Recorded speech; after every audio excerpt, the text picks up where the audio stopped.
Home Broker. Home Broker é um sistema oferecido por diversas companhias para conectar seus usuários ao pregão eletrônico no mercado de capitais através do site de uma corretora na internet. Então é a forma de negociação de papéis em bolsa de valores pelo meio de ordens emitidas eletronicamente para as corretoras de títulos mobiliários regularmente credenciadas. Essa tecnologia que proporciona acesso a negociações em renda variável através da rede mundial de computadores. Então, no início de 1999, o Home Broker no Brasil, após a sua terceira tentativa, de estimular uma real entrada das pessoas físicas na Bolsa Brasileira,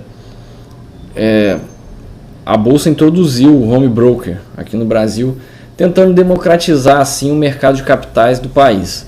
E esse dispositivo é mais comumente utilizado pelas bolsas de valores como forma de facilitar a entrada de usuários domésticos em negociações, possibilitando maior participação de pessoas físicas no mercado. Assim, aumenta-se a procura pelos papéis, títulos mobiliários, promovendo maior liquidez ao mercado.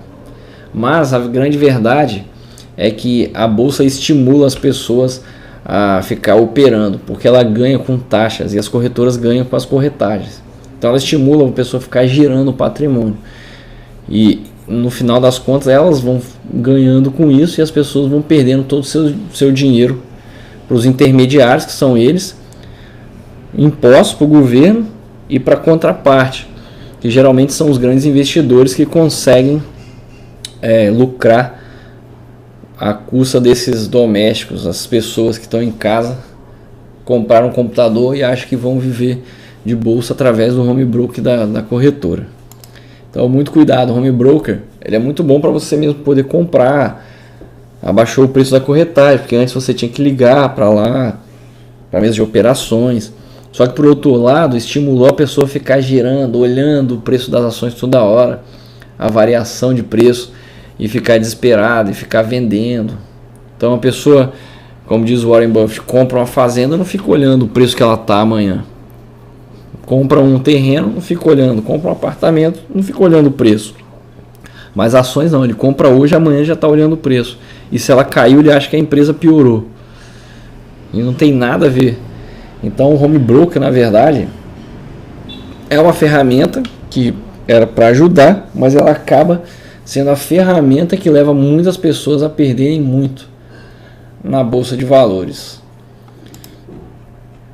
Tudo por causa do pisca-pisca, da ânsia de ficar olhando toda hora o sistema para ver se a ação dele subiu, caiu, achando que isso vai fazer a empresa dele melhorar. E a empresa não melhora da noite para o dia, não adianta você ficar olhando, e também não piora da noite para o dia.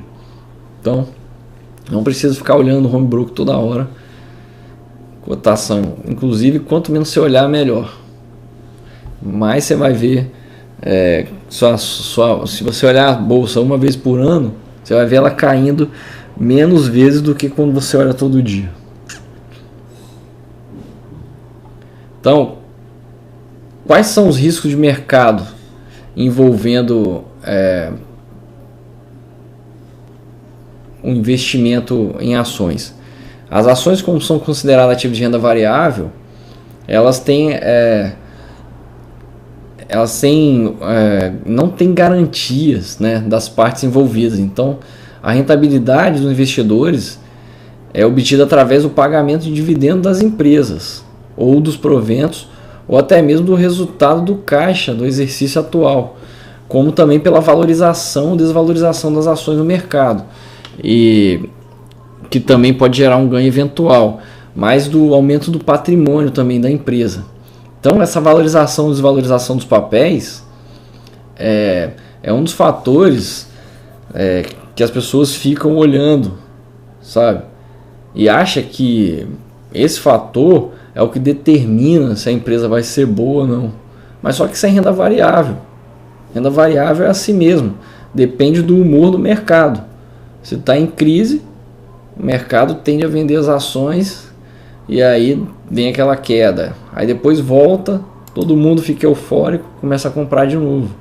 Mas a empresa que é boa, continua boa. Então por essa razão, seja como investimento, ou se você está fazendo uma especulação, É aconselhável que você, principalmente se for iniciante, não tenha no mercado sua principal fonte de renda. Esquece isso de viver de bolsa, sabe? Depender do capital para viver. Isso não existe. Bolsa não foi feita para colocar dinheiro fácil na mão de amador, para sustentar a classe média. Bolsa foi feita para remunerar o capital do seu trabalho. Então, como qualquer forma de negócio, você deve ter um horizonte mais de longo prazo, sabe? Não ter prazo. Você tem que estudar, testar as características das ações, aprender, ir aos poucos, colocando todo mês um pouquinho, sabe? Fazendo um plano de entrada nas empresas, analisando as boas empresas. E muito cuidado com o home broker, porque o home broker, às vezes você está ligado ali, aí tem um risco da internet, não é? Então o cara às vezes pode, um hacker roubar a sua senha, você pode estar fazendo um day trade, de repente sua internet cai, você não consegue sair. Então essa coisa de usar o home broker, viver de bolsa, é muito complicado, sabe? As pessoas acham que vão conseguir fazer isso, mas não é bem assim. E quais são os horários de negociação aqui no Brasil, no caso da Bovespa? É o seguinte, de 9h45 até as 10 da manhã é o leilão de pré-abertura, onde há o registro de oferta, preço teórico de abertura. Então ali abre-se um leilão e chama todas as pessoas que querem comprar e as que querem vender. E o sistema da bolsa, ele equilibra as ordens de compra e venda e fecha um preço teórico para abertura. Dá tempo de chamar nessa abertura. Por isso o nome é leilão de abertura e o preço teórico. Eles chamam as contrapartes e daí fecha o negócio. Das 10 até as 5 da tarde, sessão contínua de negociação para todos os ativos do mercado. Mais de 4h55 até as 5 aparece o call de fechamento, que é para os ativos negociados no mercado à vista, que fazem parte de carteira de qualquer um dos índices da Bovespa e para séries de opções de maior liquidez. Então aí vem um leilão de fechamento também. Não é todos que tem esse leilão não.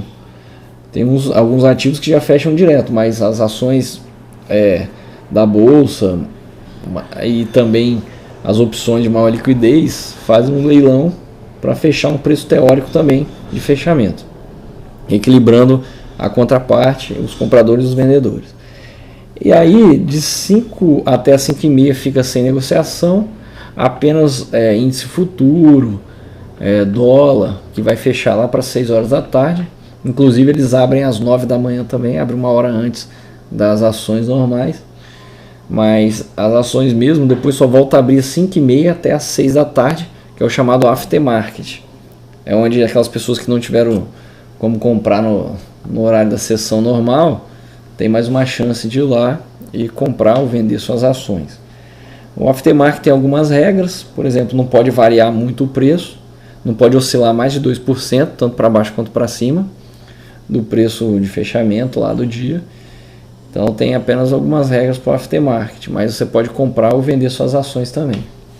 Esses são os horários em que a Bovespa funciona aqui no Brasil. Agora, o que são robôs de alta frequência ou negociações de alta frequência? São negociações, uma forma primária de negociação algorítmica em finanças que surgiu em 1998. Especificamente é o uso de ferramentas tecnológicas sofisticadas e algoritmos de computador para comercializar rapidamente commodities e ativos financeiros. As negociações de alta frequência usam propriedades estratégicas de negociação para realizar por meio de computadores as negociações de venda e compra em escala no intervalo de menos de 11 segundos, chegando à escala de microsegundos. Então isso aí são os famosos robôs de alta frequência. São computadores programados para comprar ou vender, e esses agentes financeiros ficam o dia inteiro operando, dando liquidez ao mercado e ganhando o spread, né? Ele pega a diferença na compra e na venda, vai fazendo uma média, e ele sempre compra baseado em alguma estratégia pré-programada e também vende baseado nessas estratégias. Então esses robôs vão operando essas ações e automaticamente. Então o mercado hoje em dia ele é mais operado por esses robôs, que geralmente são de instituições grandes, fundos e agentes que são pagos às vezes pela bolsa para dar liquidez, né, para ficar girando algumas ações ali durante o dia, para garantir que se você quer comprar, tem quem venda, e se você quer vender, tem quem compra. Mas a maior parte é feito por esse tipo de robôs que ficam ali o dia todo negociando. Então, se você pega, por exemplo, uma Petrobras, apenas uns 2% das ações são negociadas durante o dia. Então, não é, as outras ações estão paradinhas lá com quem quer, sabe? Qualquer tipo de ação, elas não ficam todo dia sendo negociadas. A menos quando vem um fundo lá que precisa se livrar de uma ação tipo essa e coloca para vender uma grande quantidade, eles vão e derrubam o mercado, né? Que aí é quando entra aqueles fluxos grandes de capital que faz o mercado movimentar. Mas normalmente ele fica ali operando através dos robôs, né? Comprando e vendendo o tempo inteiro, tirando dinheiro dos incautos, dos traders que não sabem que o mercado está consolidado, subindo e descendo, e raramente vai entrar um fluxo grande, uma tendência tanto de alta ou de baixa, que vai fazer realmente o preço movimentar, entrar em tendência. Então, esses robôs, eles são muito utilizados nos dias de hoje. Algumas corretoras até já têm operando dentro delas. As pessoas colocam lá e eles ficam operando para elas automaticamente, baseado em alguma estratégia. Mas eles têm alguns problemas, algumas controvérsias, né? Por exemplo, em 2010, no dia 6 de maio, o Dow Jones ele caiu para sua maior perda em pontos, sabe, em um único dia. Mas não foi a perda percentual, foi a perda em pontos. Depois ele recuperou, mas os estudos comprovaram que essa queda foi causada por uma pane nos robôs de alta frequência que causaram essa queda. Saiu vendendo um monte de ação lá e aí derrubou o mercado. E o relatório da comissão lá retratou que o mercado é tão frágil a esse tipo de negociação que um único negociador grande pode agredir o mercado fortemente se ele quiser.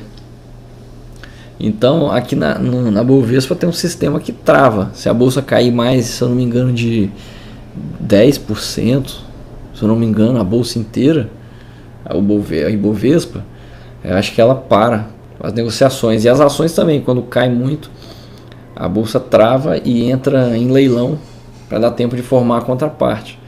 Geralmente quando entra uma ordem muito grande de compra ou de venda que iria derrubar o preço ou subir demais, então a bolsa entra em leilão para dar tempo de chamar a contraparte e fechar um negócio para aquelas pessoas que têm interesse de comprar uma grande quantidade ou vender uma grande quantidade. Então esses robôs estão aí hoje em dia, é normal. Existia também uma tal de negociação em flash, que é uma coisa, uma forma de negociação. Certos participantes do mercado estavam autorizados a ver a entrada de pedidos de compra e venda dos valores mobiliários, né, das ações, ligeiramente mais cedo do que os participantes do mercado em geral. Então normalmente 30 milissegundos em troca de uma taxa. Então eles viam um pouquinho antes as ordens quando entravam. Então isso dava vantagem para eles. Mas isso parou de ser usado também. Agora, eu não duvido nada que a bolsa as pessoas que atuam na bolsa sabem antes da gente que as ordens estão lá, que apareceu um grande vendedor, que apareceu um grande comprador. Eles já começam a sair um pouquinho antes e isso dá uma grande vantagem para eles, sabe? Então eu não duvido nada que existe alguma forma. Eles não são bobos, né? Eles sabem quando o fluxo está entrando ou saindo.